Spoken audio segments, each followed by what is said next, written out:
the friendship is sharing deal. Because I want one of your McNuggets. And I need some of your Quarter Pounder. There's a deal for everyone at McDonald's. Get one favorite like 10-piece chicken McNuggets, a Quarter Pounder, or a Big Mac, and get another for just $1. Price and participation may vary. Valid for item of equal or lesser value. Luxury is meant to be livable. Discover the new leather collection at Ashley with premium quality leather sofas, recliners, and more, all built to last. No matter how many spills, scuffs, or pet-related mishaps come its way, the leather collection at Ashley is made with the durability you need for the whole family. Shop the new leather collection at Ashley and find chairs starting at $499.99 and sofas at $599.99. Ashley, for the love of home. I'm Mary from Essex Junction, Vermont. Join me at patreon.com/partnersincrimemedia. You'll get all sorts of extra content, just like I do, every month.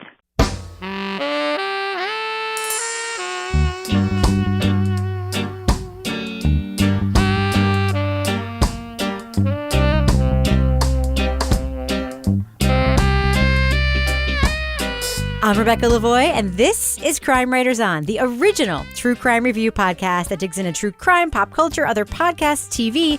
And this week, Netflix's latest limited series looks at a series of trials in which press coverage influenced either the court of law, the court of public opinion, or both. We'll take a close look at trial by media. Joining me to get that done and more is my real-life husband and true crime co-author, former TV journalist, love of my life, and now sweatpants-wearing pandemic guy, Kevin Flynn. Hello, Kevin. I think I finally gave up. Yeah. Today was the day. I gave up months ago. So, okay, sweatpants it is. Yeah. I'm impressed that it's taken you this long. I really am. Yeah. Sorry, guys. I'm letting everybody down. It's an audio medium, Kevin. No one knows. Well, they know now because of your fat mouth. Thank you. Also with us is journalist, true crime author, former defense investigator, licensed private investigator, amateur intuitionist, and our certified cat lady, Laura Bricker. Hello, Laura. Hello. Yeah, that's me. And cat yoga practitioner this week. Yay? Meow? I don't know what one says to that. Non-meows day? Every time I do yoga, I shut the door and Rocky the cat sits outside and he's like, meow, and he like howls until I let him in. And then because I haven't got my hair cut in like 3 months, whenever I do downward dog and my hair goes up, he starts biting my hair. Nice. So it's been kind of interesting. So he's an asshole. Yeah. But then he just goes and lays down and like watches me with this sort of like disdainful cat expression. And I'm like, seriously? Seriously. For real. And finally, our doubting Thomas, the author behind the noir novels known as the City Trilogy, host of the Strange Arrivals podcast, Lake Dweller, and our Patreon book club host, Toby Ball. Good evening, Toby. Hola. Toby, I just want to tell you, I was there for your taping of your most recent book club on Catch and Kill. And I got to tell you, you're a really good host, and it was really fun to be part of the video audience. And thank you for letting me backseat produce it with all my snark. It was really fun, Toby. It was fun. It's a good way to do it, actually. Not necessarily you producing it in the comments, but the rest of it. Hey, I learned a lot about how to be a better audience member. Let me just put it that way. So if people want to join us. We accomplished one thing then. You know what we accomplished, Toby, though, besides that? Is we in that Patreon book club podcast, which everyone should sign up for our Patreon right now, by the way, at patreon.com/partnersincrimemedia. Because the other thing we accomplished is we really did learn that you, if they're not sports people, do not know who any celebrity is. It's really incredible. It's TV celebrities. Like all these people people were saying stuff were people who are on TV. Like Matt Lauer? Right. I mean, I know who Matt Lauer is. I didn't say I didn't know who he is. I'd never actually watched him. I think you said you've never seen a minute of him on TV. And I said, have you never watched the Olympics, Toby Ball? I should have said, I think I may have occasionally glanced at the TV and seen him on it and then paid no attention. But I just was going to say, I've never sat down and been like, what's Matt Lauer saying? Yeah. And heard him say a sentence that I then took in and thought about. Yeah. So, I could identify him in a lineup. On the other hand, until they explained to me what was that one guy's name? Boggins somebody or other? Yes. And then somebody who had both first and last names began with M, but I can't remember. Margot Martindale, yes. Yeah, that Boggins guy I'd heard of, but I had no idea who he was. Margot Martindale. Never heard of her. Right. I've never heard of her either, Toby. Thank you. Yes, you have. You've seen her in a million things that we've reviewed. And also, by the way, I don't Toby, know what the fuck anybody is talking about. I'm sorry. It was just a very funny thing where we figured out on the Patreon podcast with Janet Varney and Ryan Hass, who was like the producer of Bundyville, and Lauren Bright Pacheco, who made Murder in Oregon. We all learned as a group that Toby does not know who any famous people are unless their last name is Garnett or another basketball last name. So at the end, without giving away too much, when they like signed off and gave like their social media stuff or whatever, I was like, didn't you have to like name a celebrity? And I'll say if I know who that is or not. You were 1 for 4. Yeah. Well, do you want to name a celebrity right now and see if any of us know who they are? Otis Birdsong. Nope. Nope. Sports person. Yeah, he's a backup point guard for the Nets back in the late 80s, mid 80s. Several celebrities. Yeah. Huh? Right on the tip of my tongue. All right. Well, you can get that amazing episode of our book club podcast at our Patreon. And Kevin, what else can you get on our Patreon right now? Well, we have the latest edition of Leave It to Bricker, where Bricks is going off on her own, doing her own reviews. Nice. She's doing Brun. The Bridge. The Bridge. Brun. Take it to the Brun. And, Toby's podcast, the Deep Dive Book Club podcast, will be coming out very shortly. And, we got Married with Podcast, the after show, a lot of good stuff. What's on the after show for this week, Kevin? Well, I believe we are going to be talking about the re-release of the Adnan Syed episodes of Undisclosed. Right. I'm actually just going to tell you guys what it's been like making them. That's what we're going to do in the after show tonight. All right. And then we can talk a little bit about them as well. So, Kevin, one other question for you related to Patreon. Who are our Patreon patron saints this week? Our Patreon patron saints are Gil Hancocks and Tanya Davis. Bless you. You really like doing that bless you thing, don't you? Well, it kind of ties into the... Do you feel like it's a manifestation of your childhood dream that maybe your mother had for you when you were an altar boy, that maybe someday you'd be a priest? Nope. Toby, we should mention to our listeners that you are, in fact, not taping in your regular home studio tonight. No.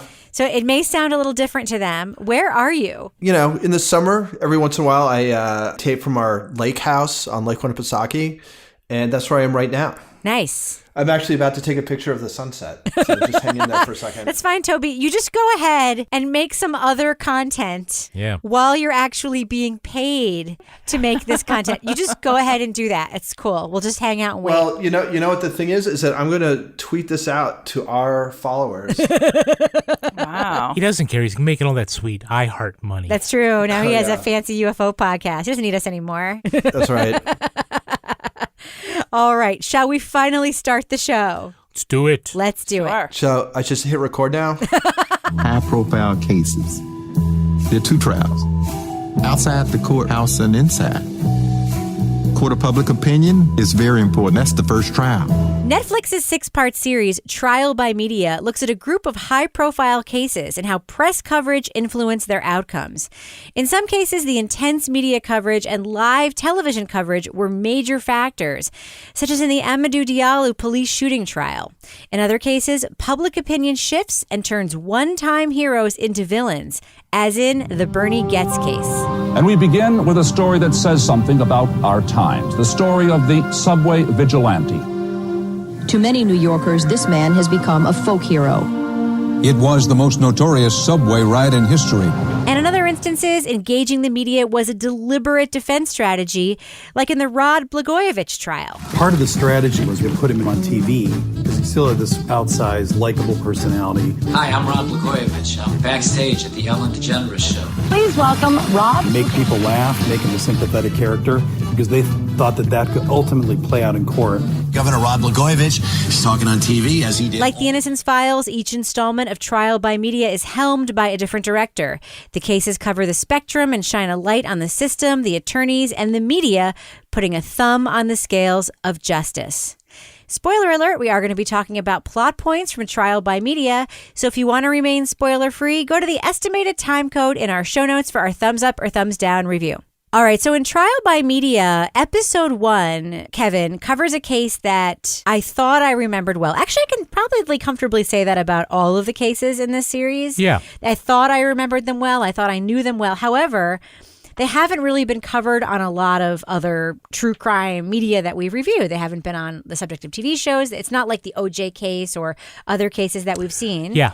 First of all, before we talk about episode 1, what do you think of that? What do you think about the premise of this? Taking cases that haven't been overcovered in recent years and giving them this new look. I think it's a really good concept. I think, though, the one thing it's lacking in that overall umbrella idea is it doesn't really articulate a unifying theory about media influence in the justice system. And I think it's, we saw this multi-director project with the Innocence Files, and we're seeing it again. So you have different styles and different viewpoints and different voices doing each episode. It didn't seem to be sort of like one thing, whether it's somebody coming out saying, but when the press gets involved, blah, blah, blah. They just sort of kind of sat there. But overall, I think, again, each individual story in the 6 parts was very well done. Yeah.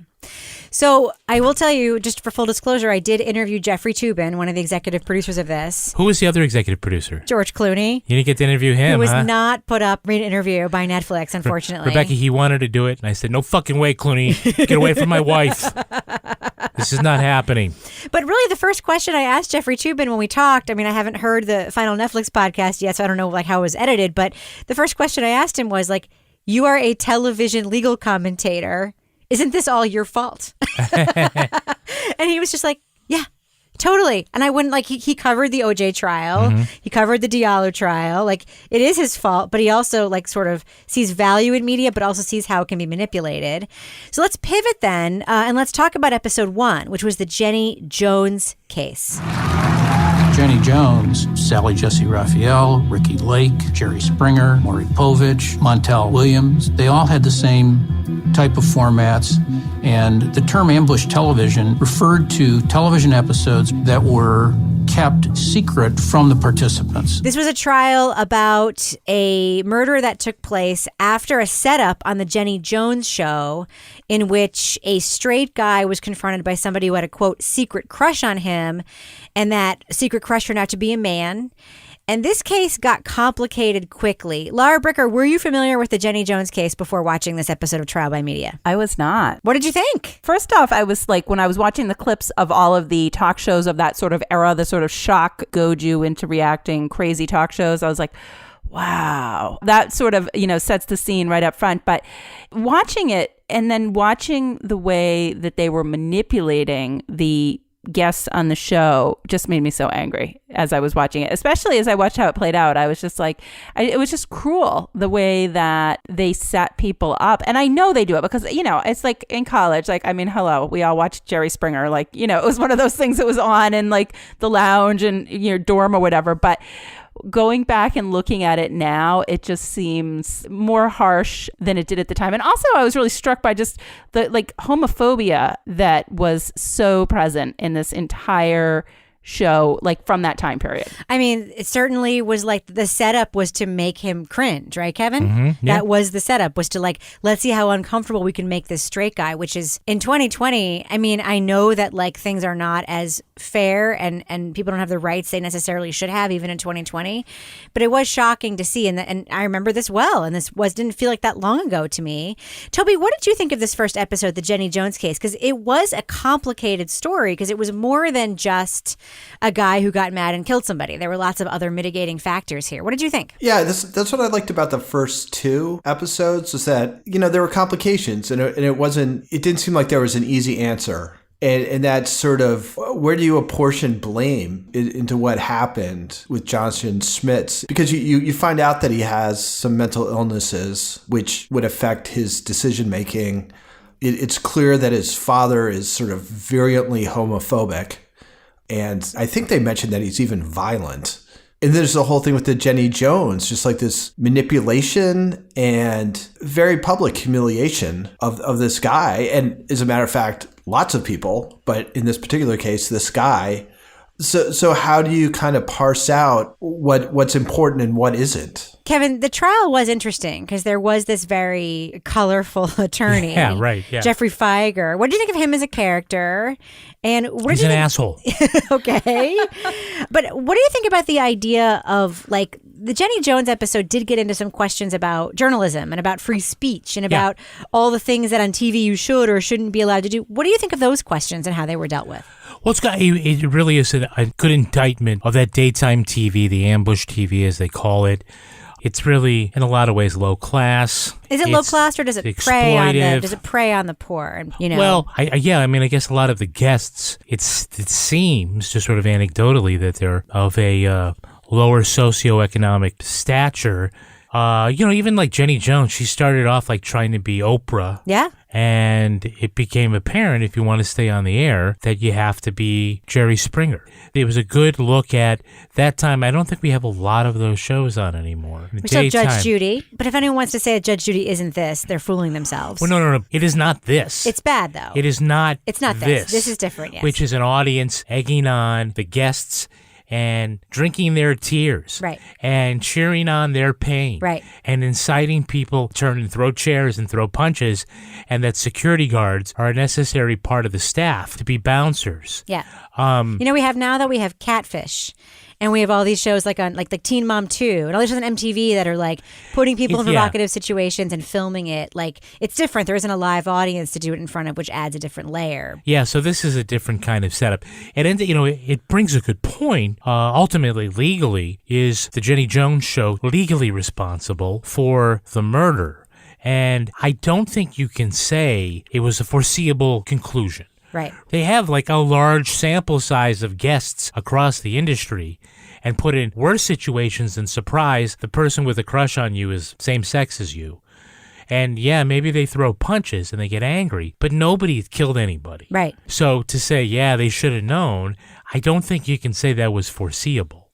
Toby, I'm curious to know, A, what you think of the Jenny Jones show, and B, what you thought of Jenny Jones getting on the stand and testifying during that civil trial. I think the expectation was that she would get up there and dazzle, but she really didn't. What did you think of that? And what do you think of the Jenny Jones show just as a format? Like, is that something that you ever watched or saw in the 90s when that was like all over TV? Oh, all the time. Yeah. Jenny Jones. Who's your favorite? Right up my alley. No, I probably saw a few different things. Morton Downey Jr., I do remember watching him a couple times. Do you remember him? Yeah, of course I do. He was a nut. He was a nut, but he had a different kind of... The thing about Jenny Jones is, and this is what's interesting to me, she was a pretty television host who didn't really bring a lot except to do what the producers sort of set up and deliver it.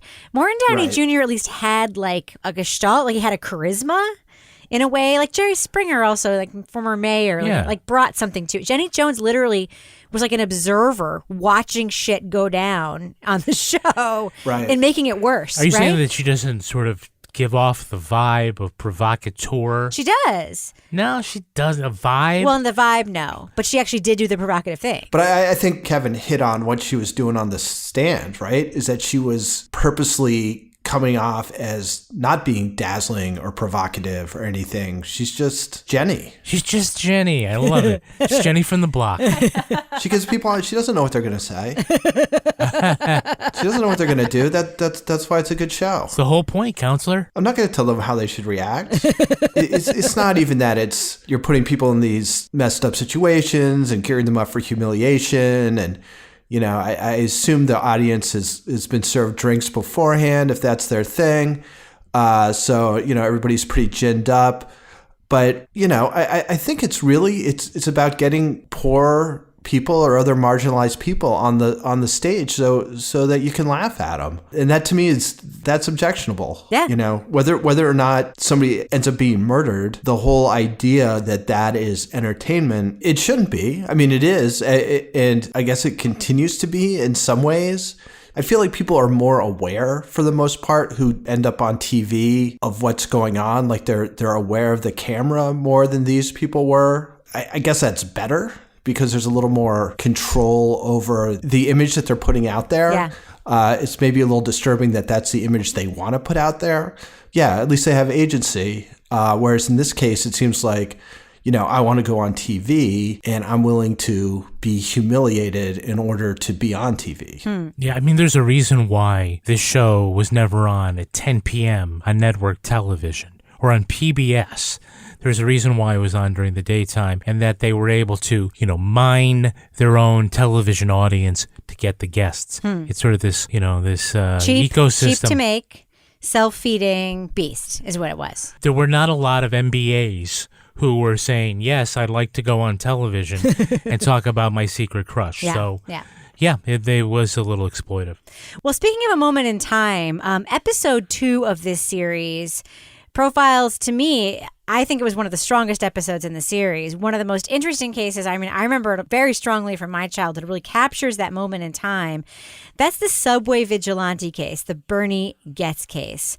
Laura Bricker, I think this episode does a really good job of setting up that this happened at a moment in time where perhaps reasonable people could feel, initially anyway, that Bernie Goetz, who shot these 4 young black men on a subway train, was perhaps motivated by fear, perhaps motivated by self-defense. And you see these men on the street interviews with people before he was caught, before anything happened, who were like, yeah, I'm afraid too. I get it. And then we meet Bernie Goetz. Laura, what did you think of this episode, and what did you think of the Bernie Goetz that we got to know during the course of this episode? I hate that guy so much. Really? He is such an a-hole. Oh my God, I hate him. Again, I have this sort of missing section of what happened, in culture at different times, because I was living in the middle of nowhere with no TV and access to media like other people. So I don't remember this case. So in 1984, you were not aware of the Bernie Goetz case, which is fine. I'm glad that you learned about it in this episode, because I think this episode did a very good job of really fleshing it out fully. So what are your thoughts? Well, first of all, I want to know a little bit more about what he was doing in New Hampshire. I was like, ooh, there's a New Hampshire connection. But watching him and just watching the sense of entitlement that became more and more blatant as his explanation of what he did and why he did it went on, it was just rage-inducing to watch. I was getting just so angry, yelling at the TV.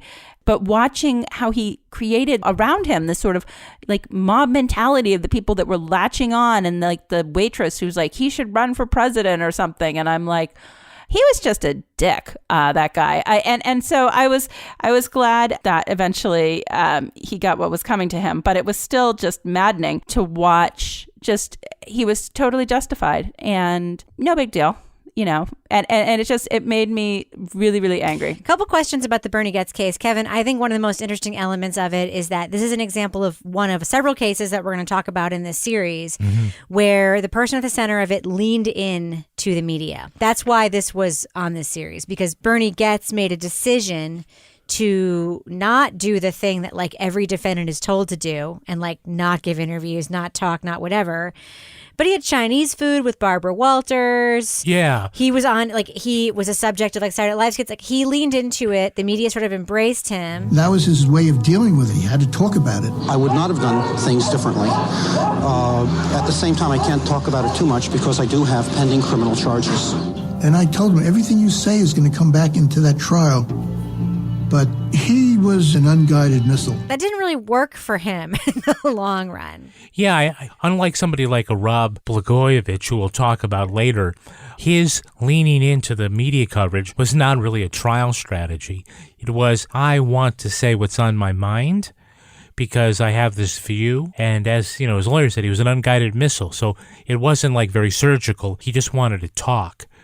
But also part of the media coverage was for that week after the shooting, before the arrest, when nobody knew who he was, and the papers, went wild with it, it really touched on a place and time that was unique.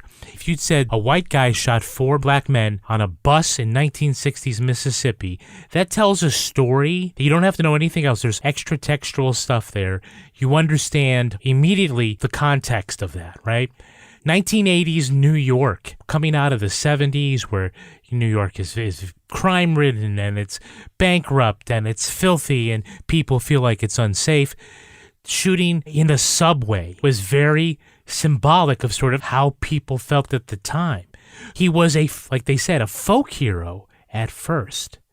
And then as more things came along, there was the backlash where you see it swing back, where he is acquitted at his criminal trial in the 80s. After that incredibly prejudicial display by the Guardian Angels, the Black Guardian Angels reenacting. That was incredible if the judge allowed that, was it not? Yeah, it seems, yes. But then you get back to like the 1990s when the civil suit comes, right? So in the 80s criminal trial, it was really the city that was on trial. Society was on trial. In the 90s, Bernie Goetz was on trial. Yeah. It was interesting to me, Toby, and this is something that I did talk about with Jeffrey Toobin because I think this is why this episode was made. All of the threads directly to 2020 that you can draw from the Bernie Goetz case, the seeds of so many things happen in this case. First of all, there's the rise of Al Sharpton to prominence as a spokesperson for the Black community. There is the NRA, which previous to this case and a couple of other incidents, but this is a seminal moment for them, where the NRA before this had been a club for sporting gun owners who wanted to like shoot targets and go hunting and shoot deer. It was a hobby organization, and then it became a lobbying organization that pushed gun ownership. All the way to distrust of the media. You hear Bernie Goetz himself say almost exactly in the same way what we hear President Trump saying about, the dishonest media, the distrustful media. We're talking about the seeds of the Black Lives Matter movement. Like, I saw so many threads that seemed to like coalesce. It felt like this case, and I know there were other cases too, but this case was sort of the beginning of a story that is still playing out today. What did you think when you watched this episode, Toby? Yeah, and I was thinking about the Central Park 5 was another thing. It's not even scapegoating. It's clearly racism, but it's also, you're stereotyping young Black men as being menaces, and that the most horrible possible punishments are legitimate based on those sort of fear feelings that you have. The thing that really kind of struck me was there was one story, which is he got the shit kicked out of him one time, and it clearly left like a psychological mark.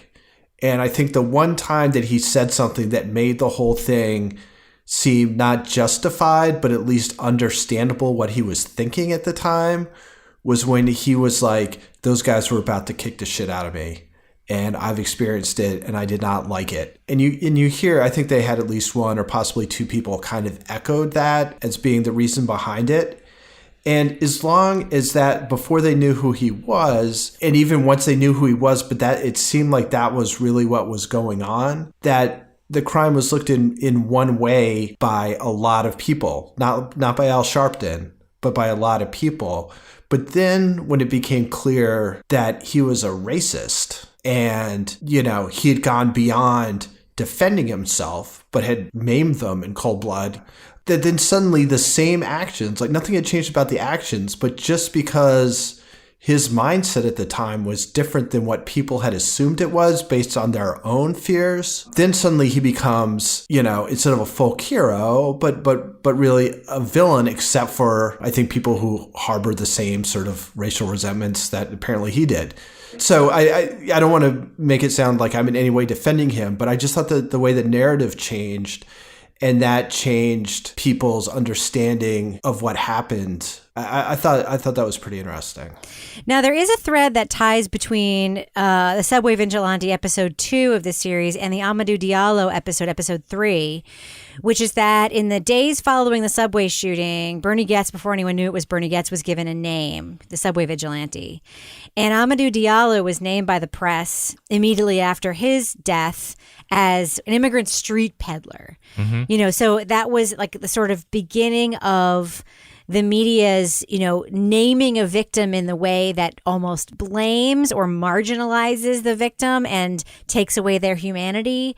Laura, what did you think of that initial media coverage of the Amadou Diallo shooting when, we saw the victim framed that way, especially when we had this close-up look in interviews with his mother? His mother was my hero in all of 6 episodes. I was like, I want to be like her.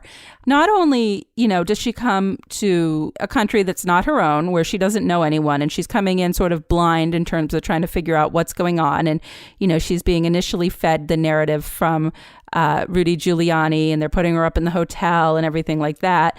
But, she clearly has her own voice, and she's going to find out what's actually happening. And once she realizes what is going on, she speaks up. She advocates, and she really becomes a very consistent and steady voice very effectively for the other side of this narrative. Because, you know, when you were saying before, it's like this narrative that's put out there in the beginning and it sticks. And, you know, going back to the subway vigilante case, Ken was watching this one with me, and he remembers watching this when it happened. And he's like, oh, yeah, that guy, you know, he did that because, you know, those guys deserved it because they were going to rob him or something. So he remembers that first narrative that he saw. How many years ago was this? So it's like that initial spin that's put onto the case. It's really interesting to see how that sort of sticks in somebody's memory and sticks in somebody's perception. But as regard to, you know, his mother, Diallo's mother, she's just a hero, and I loved her. Kevin, I just kept thinking about the Eric Garner case when I remember this immigrant street peddler narrative. I do. And I remember like that sticking in a way that you look at it now and it's disgusting. But it's still happening. I mean, I think about the Eric Garner case where we see this tape of him, you know, in this hole that he's saying he can't breathe and then he dies. But the first narrative that came out about him is he's a street peddler selling loose cigarettes, as if that makes him less deserving of being treated with dignity. I mean, that's sort of immediate labeling of people who are victims of police violence, especially people of color. That still sticks. And we can say this Amadou Diallo thing is shocking, but it's still happening every single time someone is shot. Yeah, I mean, I think, and I'm just kind of going by, you know, not my recollection of the news coverage, but of this episode, that the fact that it was 41 shots, like, immediately set the narrative that it was excessive. You hear about the 41 shots, and I suppose the first thing you think about is that these were trigger-happy cops, depraved killers. But there's two sides to the coin. The other side of the 41 shots is these were scared cops. Right. I mean, obviously, one shot at an unarmed man is excessive, but the fact that it was so many shots, that it was clear cut that this was a terrible, terrible action. And it isn't until, you know, later when you get to trial where you see that sort of public narrative start to get spun. Because it is very hard to come back from sort of, you know, if you're the attorney and you're handed this, you got 41 shots. And how do you do that? And they explain, they said, well, the other side of that coin is you got some scared cops. Yeah. And so that's the story that they try to tell. And I think this was worked? It worked. And sort of, you know, the trial by media tie-in to this episode is that in a lot of cases, what's happening in the newspaper or, you know, in some other media platform is slowly affecting the proceedings and the deliberations and those kinds of things. And just the sheer volume of the coverage precipitated a change of venue, which is a different kind of change of proceeding. And it isn't like I'm going from the Bronx to Manhattan. Yeah, or Brooklyn. Staten Island, Brooklyn. When they went to Albany and they explained why that was different. Yeah, you know, in theory, you're right. It gets it away from a group of citizens who have been inundated with the press coverage. But it puts it in a neighborhood that the racial dynamic has changed, and particularly in a case like this, that is important to understanding the crime. It was interesting to me, Toby, this whole idea that like, and it comes up, we see this over and over and over again. You know, we see it in, you know, the jury selection of Doug Evans and the Supreme Court opinion around that. There is this idea that only white people cannot see color. Only white people can be objective about race, which is why, by the way, racist prosecutors try to exclude black people from juries, right? Because of this assumption that black people won't find other black people guilty. Toby, what do you think of that here? Because here I think it was smart on the part of this defense attorney to have these cops testify. They knew it was the only way they could avoid a conviction was to have them tell their stories of, you know, fear. Of course, the cops were very prepared. I don't want to say whether or not it was true or not that they were afraid. But the one thing that the episode doesn't get into is how prepared those witnesses were for that. But we did get interviews, though, with jurors, though, in this episode. I'm curious to know, Toby, what you think of that. The idea that, like, only white people could be fair when they're deciding a case like this. Yeah, well, I mean, I think that's unfortunately the default in a lot of things. And I think when I sent you my notes, It made me think of when Sonia Sotomayor, when she was up for the Supreme Court, she said, there are times when the voice of a wise Latina might be something or other. And people freaked out because it's like, how dare you? How dare you acknowledge who you are? Right. Why do you think a Latino would be better than a white person? It's like, there's plenty of white people on the Supreme Court. I mean, I don't have to go through a ton of examples because I think it's pretty clear that there's this idea that for some reason white people won't fall into, being unable to objectively take a look at people in their own community. And it's ridiculous. I think the additional thing of taking something out of New York City and taking it from people in New York who live there in a place that's quite different than Albany. And so I think it's easier to put forth ideas about New York that aren't necessarily going to seem accurate to people who actually live there, but make it seem compelling to people who don't and just have this sense of what New York City is like. Now, this trial is being held not in New York City, but Albany. That's about 140 miles away from where the shooting took place. I don't see how Albany is a comparable county. You're talking the Bronx has a 19% white population. Albany has an 89% white population. To me, it's kind of outrageous that you would be able to really remove that kind of trial from the community that's affected by it. I mean, that just seems to be antithetical to what we're trying to do with our justice system. And again, I mean, I think it comes down to racism. Toby, you did send me another note that I just want to touch on before we move on to the next episode. You think that Al Sharpton was pretty smart looking back in the day, huh? I do. Yeah, I do. I mean, it's funny because, I grew up in upstate New York, so I was not getting the nightly news from New York City. Because I associate like early Al Sharpton more with Tawana Brawley. Yep. Which could have been another episode here. Oh, totally. In that situation, I don't think you can have like a reserved personality and get stuff done. I think in that kind of situation, you need to be kind of over the top, sort of a firebrand. And everything about Reverend Al seemed pretty over the top back then. That is quite something. Laura, you liked it too, right? I liked his furry jacket myself, but he was pretty snazzy. I was like, wow. I was like, look at Al Sharpton. You would never believe back in the 80s and 90s that Al Sharpton would be in 2020 considered a relatively serious commentator on a cable news network, would you? No. Want the same expert advice you get from the pros in the store while shopping online at DiscountTire.com? Meet Treadwell, your personal online tire guide that matches you with the perfect tire for your vehicle. Get your best match in 1 minute or less with Treadwell by Discount Tire.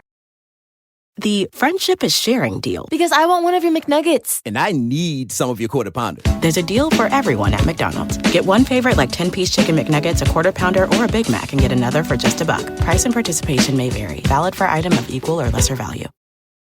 Luxury is meant to be livable. Discover the new leather collection at Ashley with premium quality leather sofas, recliners, and more, all built to last. No matter how many spills, scuffs, or pet-related mishaps come its way, the leather collection at Ashley is made with the durability you need for the whole family. Shop the new leather collection at Ashley and find chairs starting at $499.99 and sofas at $599.99. Ashley, for the love of home. So I want to talk about episode 4 of this series, which I think is a very strong episode. This is the Richard Scrushy case, which I did not know a whole lot about. This is about a corporate type guy perpetrating a fraud of sorts who then adopts a whole different persona and really leans into it in order to, get away with it. Laura Bricker, what'd you think of Richard Scrushy in this episode 4 of Trial by Media? I think this is one of my favorite episodes because this guy just worked public opinion in such a way that was pretty magnificent. The way that he was able to do what he did, going to the churches and every news clip of him at a different church, giving money, praying. I was like, oh my God, this guy. Is anybody really buying this?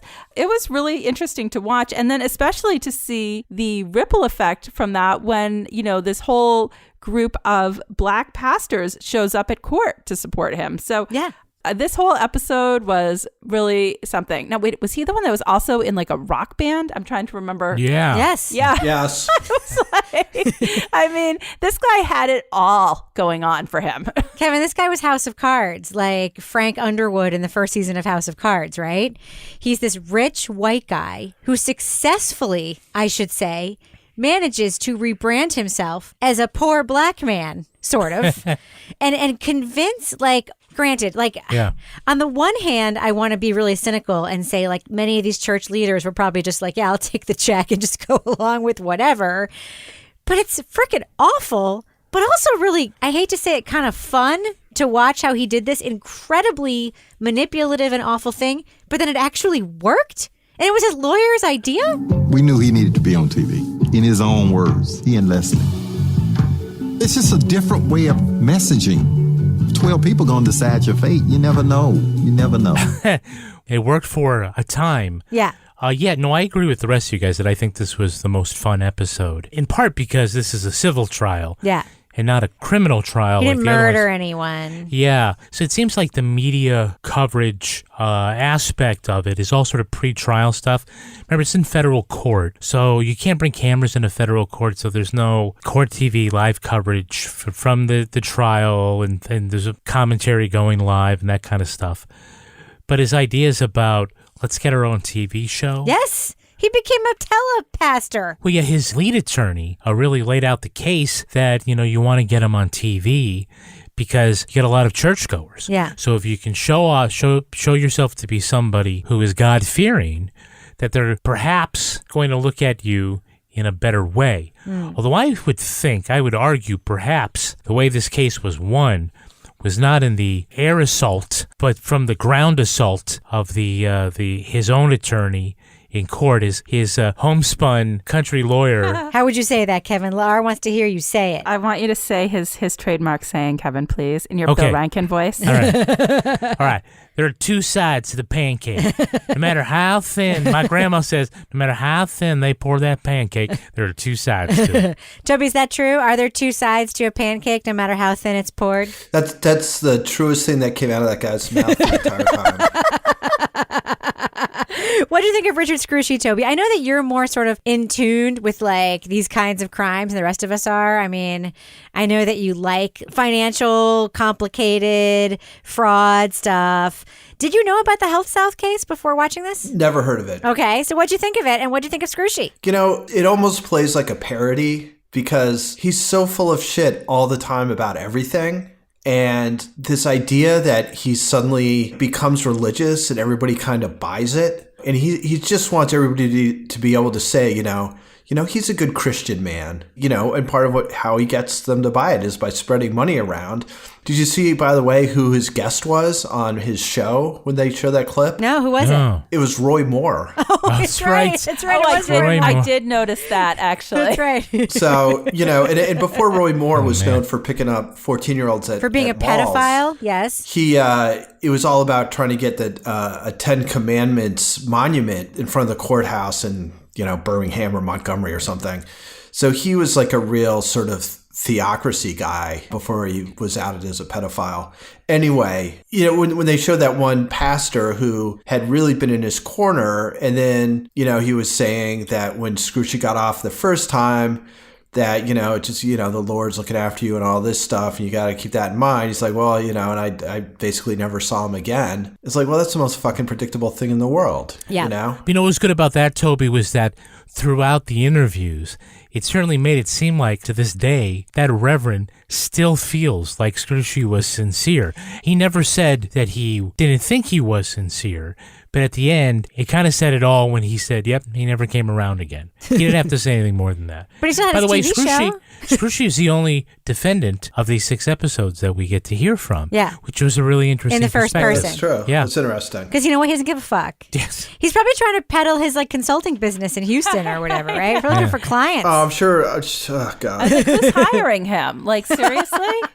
The other sort of classic thing was, these carpetbaggers coming down here and think they can talk to a jury of Alabamians. And so you get this like guy with his little act talking about his grandma and pancakes and nobody likes the New England Patriots. And then yeah, exactly. And then at the end he was talking about how emotional he was when Scrooge won, and he said tears were coming out and they weren't fake. And I'm like, well, yeah, there you go. Yeah. You had a real emotion. That must have been weird. Congratulations. But the thing is that's the most likable guy in the entire thing is that guy.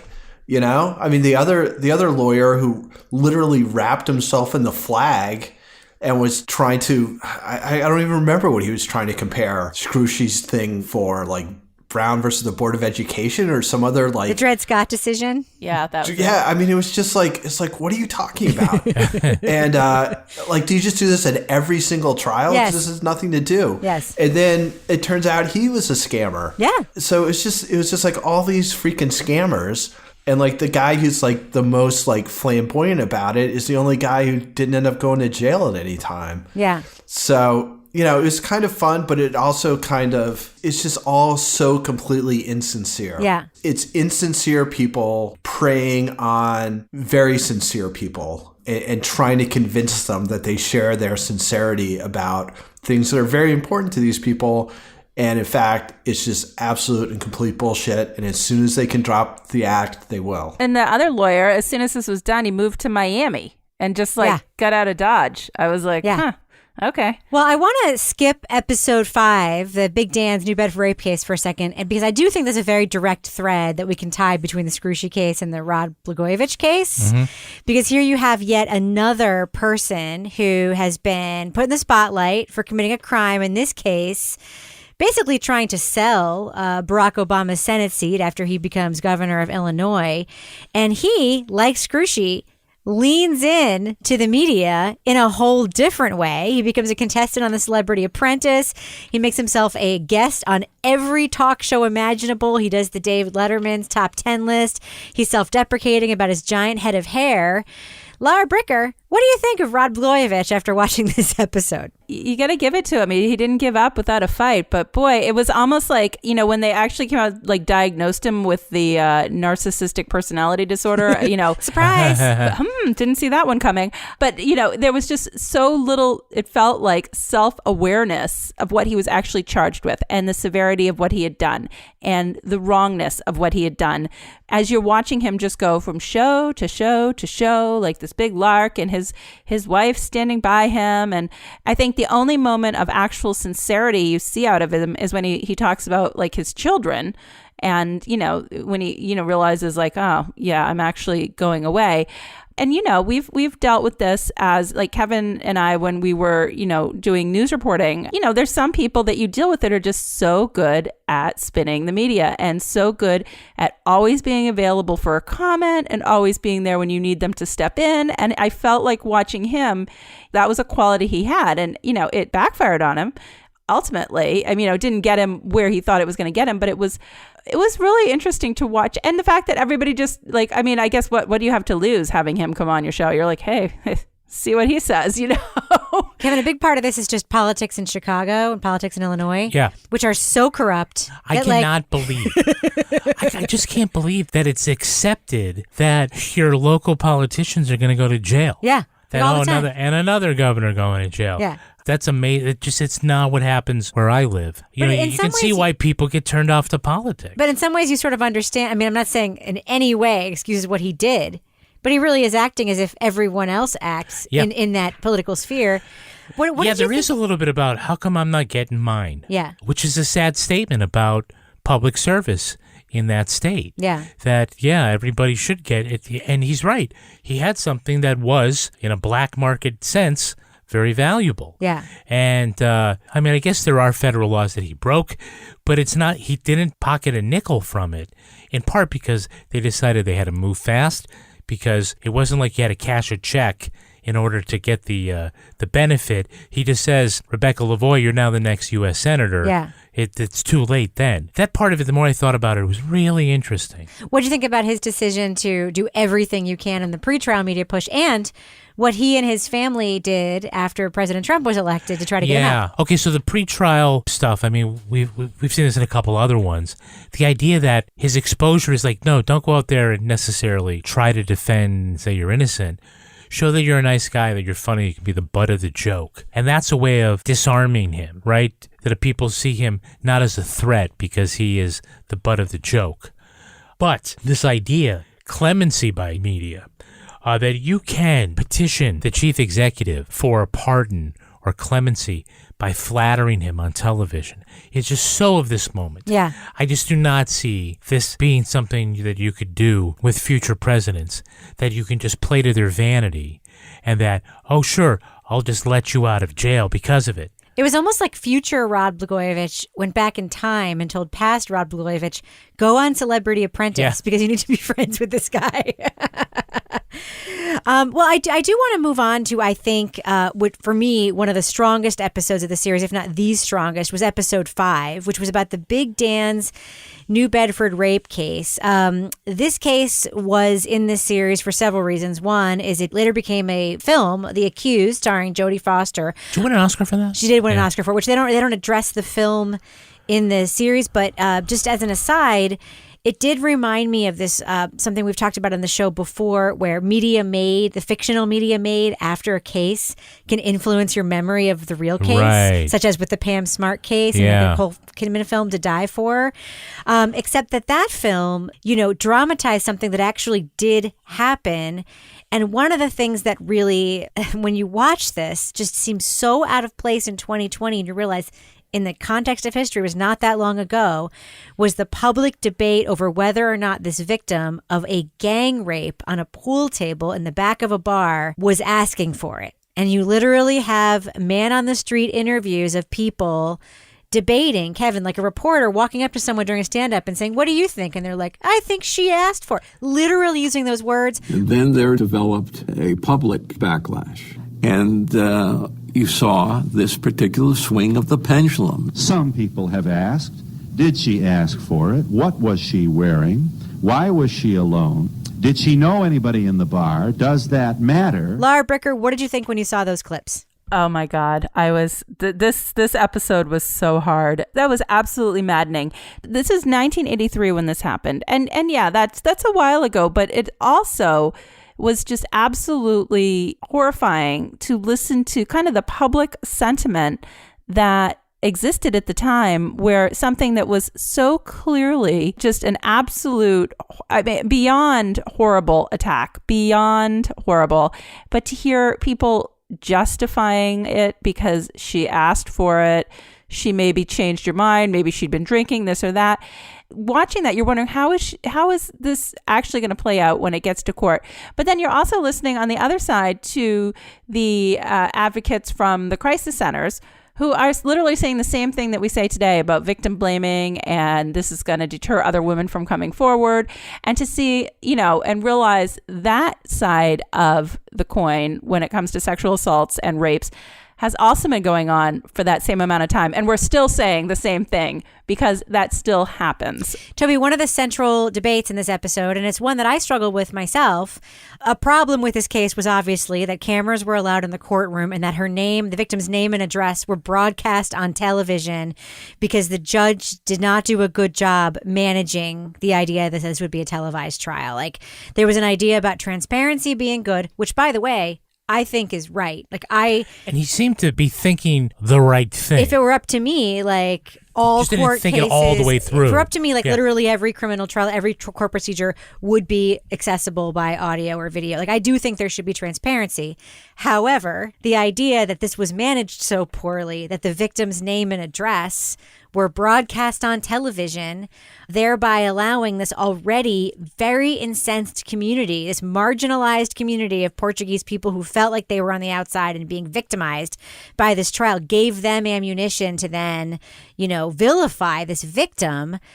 obviously very mishandled, but that is a difficult needle to thread, right, Toby? Like the transparency versus protections argument about, televising trials or being able to record trials. Yeah, I don't know why a rape in particular would be where you would start, knowing, you've got a living victim who's got a lot to lose in society by being named.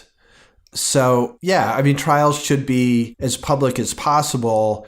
If you're just starting out with this idea, I'm not sure why you would pick this particular case if you're being responsible about it, which doesn't seem to be really what was at issue. And they talk about it in the episode, which is it was salacious listening. It took the place of soap operas for people. Yeah, we saw that guy saying that he normally watches General Hospital, but now he's riveted to this trial instead. The trial became entertainment for a lot of people. And again, I it's a different time, and this was a new thing at the time. It's not like now where there's such a history of trials being televised, and trials continue to be televised and all this stuff. In the early days of this, I could see where, in addition to the salacious aspect of things, that there would be sort of genuine interest in how justice is done. But again, it's why would you choose this particular trial? Toby, why would who choose this trial? The media, I guess. I don't remember. Did they say? Well, who? It seemed to me like it was the one time that the judge said, yeah, come on in. I'm all for transparency. I realized that cameras in the courtroom had a true public benefit. So that was the choice I made. So I guess the judge making this the trial where people can come and responding to the media's interest and saying, yes, you can televise this. To me, in theory, it probably sounds good, but in practice, on this particular case, it's an incendiary case, even without the media watching the whole thing. Yeah. I think that we are missing a piece here that they did not address in the show, but I've been thinking about a lot, which is that in this period of time, rape was sort of at the center of a lot of prime time and mainstream entertainment. In 1978 on General Hospital, Luke Spencer raped Laura.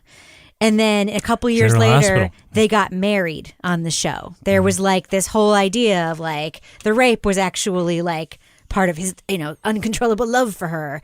Then around the same time, in the mid-'80s, we were just talking about this a couple days ago, a primetime film called Something About Amelia, in which Ted Danson and Glenn Close are a married couple, and Ted Danson has been raping his 13-year-old daughter for 2 years.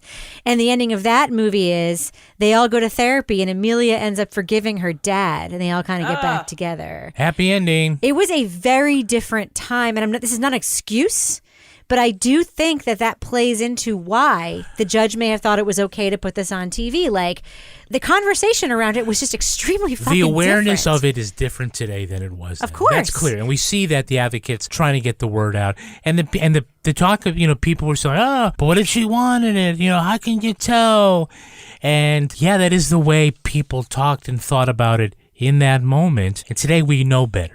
And it's because Do we all know better, though? Well, maybe we what don't all happened to know poor better. Christine Blasey Ford when she was asked about her experience? Well, it wasn't that long ago, because I'm thinking, I remember when I was in college, and I remember doing this a couple years in a row. They had this Take Back the Night march where we marched around campus all about sexual assault awareness, and it was like a different tone than what we have today. And that wasn't that long. That was 25 years ago, but it was still, I remember that so vividly. And I feel like that's such a different time even than where we are now with regard to being a young woman on a college campus and feeling like that was the name of it. Take Back the Night, Yeah. Like trying to give people that rape was real. Catch and Kill is, Harvey Weinstein and Woody Allen and, whoever else are sending private detectives out to find, information so they can slut shame these women who they sexually assaulted. Yeah. Can we talk about the reaction of the Portuguese community in Fall River and New Bedford?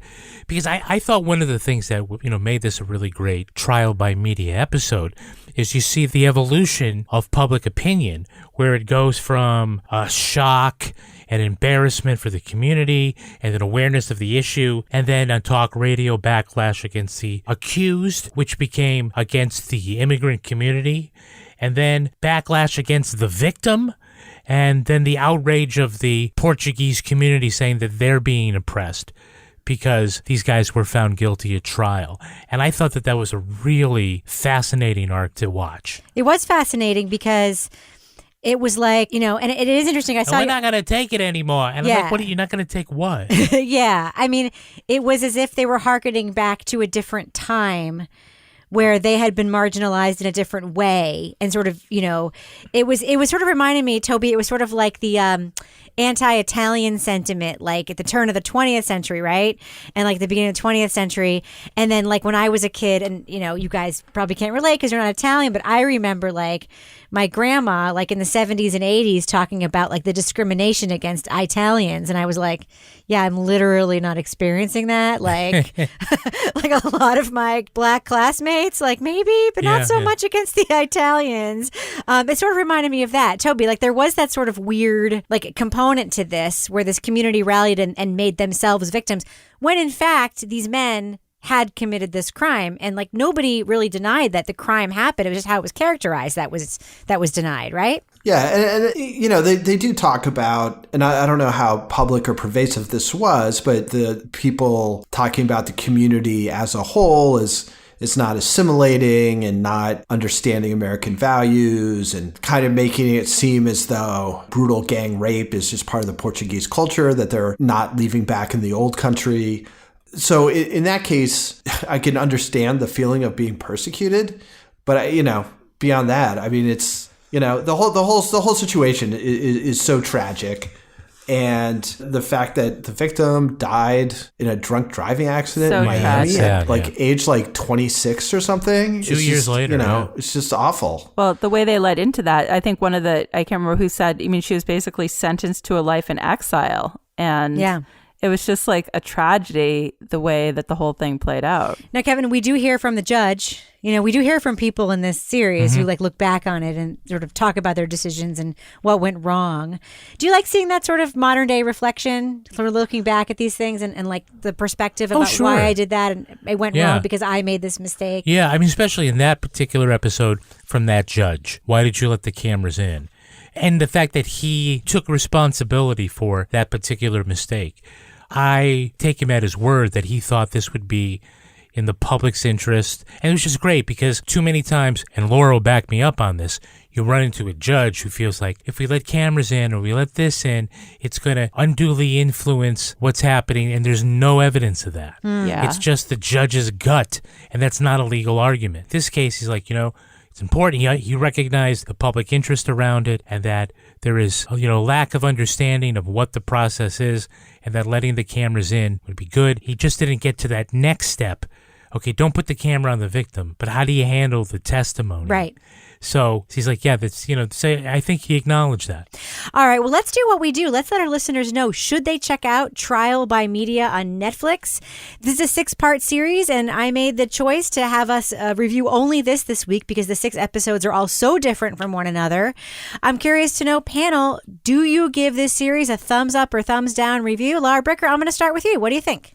I'm going thumbs up. I really liked this. I liked the old footage they used from the time that, different cases happened, the people that they interviewed, and the cases were all really compelling in their own right. So each episode, stood alone to me as I was watching them, and they all had something to offer. And I would like to say thank you to this series because it brought my rage level back, which hasn't been up to this level since the pandemic started, and this is something worthy of raging against on many levels when you watch some of the things in these cases. So I would say thumbs up. What about you, Toby? Both thumbs up or thumbs down for Trial by Media on Netflix? Yeah, I'll give it a thumbs up. I mean, I think each episode was really good. They kind of range from sort of solid Bs to As. I really enjoyed each one of them. I think the best of them are very insightful, give you a lot to think about. What about you, Kevin Flynn? Thumbs up or thumbs down for Trial by Media on Netflix? I'm a thumbs up. I think that these are 6 great cases.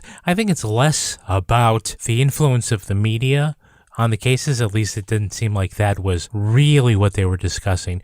But they were discussing 6 very interesting trials and the ways that the media did intersect with all that. I'm glad that the producers here didn't go with the it's all about ratings thing. I think that's a reductive argument. It's lazy.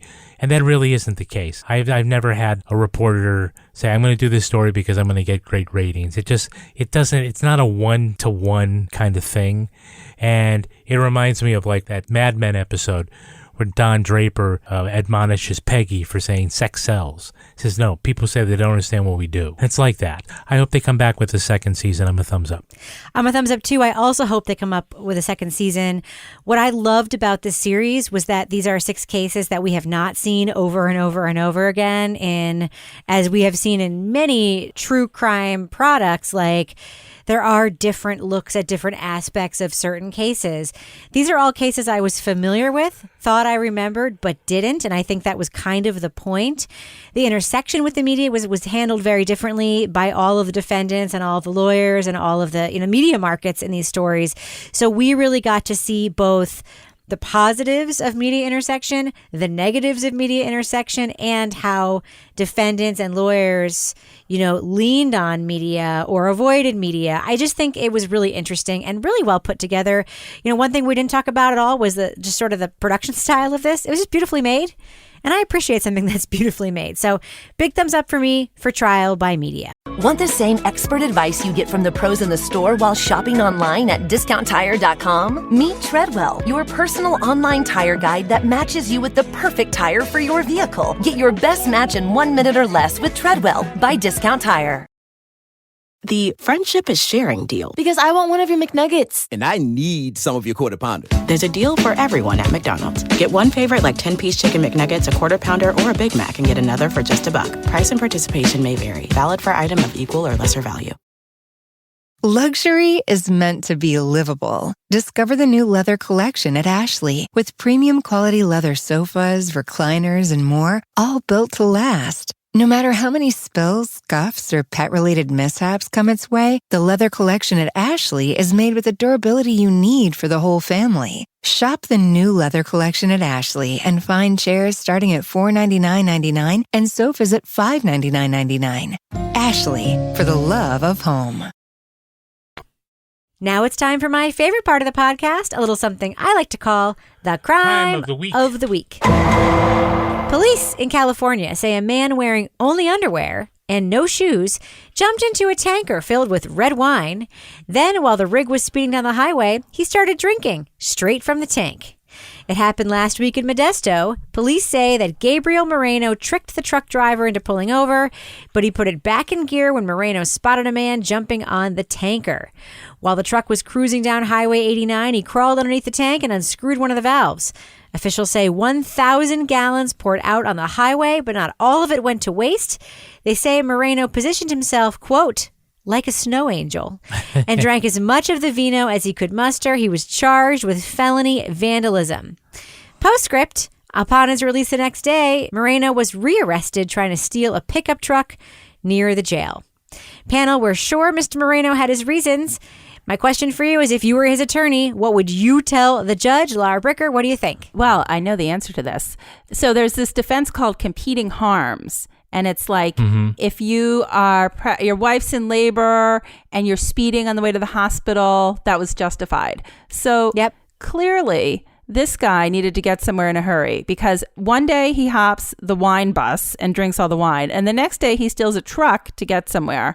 So, I mean, he clearly needed to get that wine in before he got where he was going to. So I think was he visiting his mother-in-law or something? Is that I don't know. Saying? I'm not saying that. I don't know where he was going. Toby Ball, if you were Mr. Moreno's attorney, what would you tell the judge? I don't know. I mean, what's wrong with the truth? Yeah, that's true. The guy saw his opportunity and he went for it. And who wouldn't, right? Kevin Flynn, what about you? If you're this guy's attorney, praising him. What would you tell the judge, Kevin? If the wine's Merlot, you must let him go. Oh, God. If the wine's Cabernet, you're going to watch him get away. All right. We should probably end it on that note, but before we do... If it's Martini and Rossi, I don't have something. Laura Bricker, do we have a cat of the week this week? We have a lizard of the week this week. Nice. That's new. I know. So Tony Flanagan, one of our most active members of the Brichter Scale Facebook group. I know. Hi, Tony. Hi, Tony. We love Tony. She's always on there. She has Lola, who I think has been one of our dogs of the week in the past. Now they have gotten a new crested gecko named Gidget. Nice. They got for their son, but is really bonded with her daughter. And she sits on my daughter's shoulder during online class or when she is doing her homework during the day. She walks around with her on her shoulders at times, and Lola was jealous and they were worried. But now she gave me a nice video of Lola kind of wagging her tail and saying hello to the little lizard. Yeah, do not leave that dog and that lizard alone. That's all I'm going to say about that.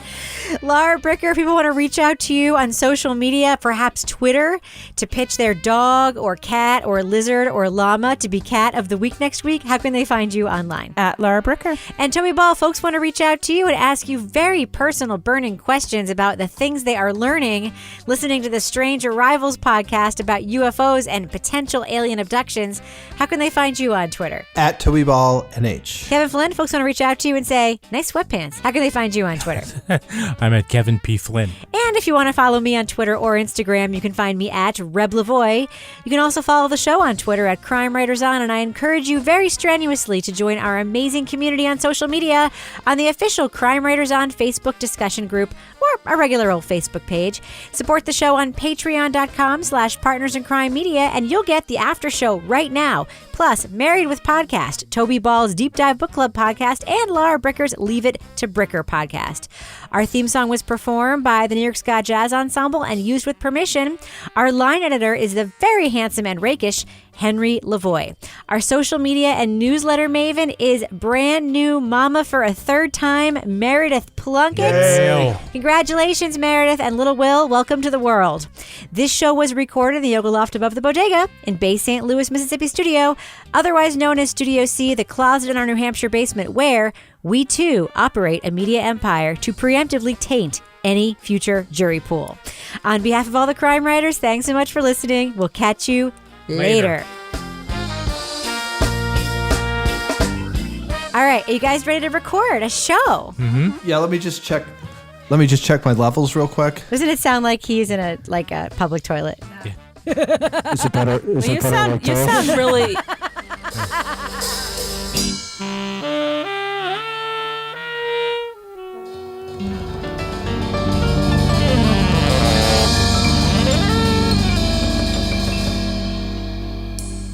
Partners in Crime Media.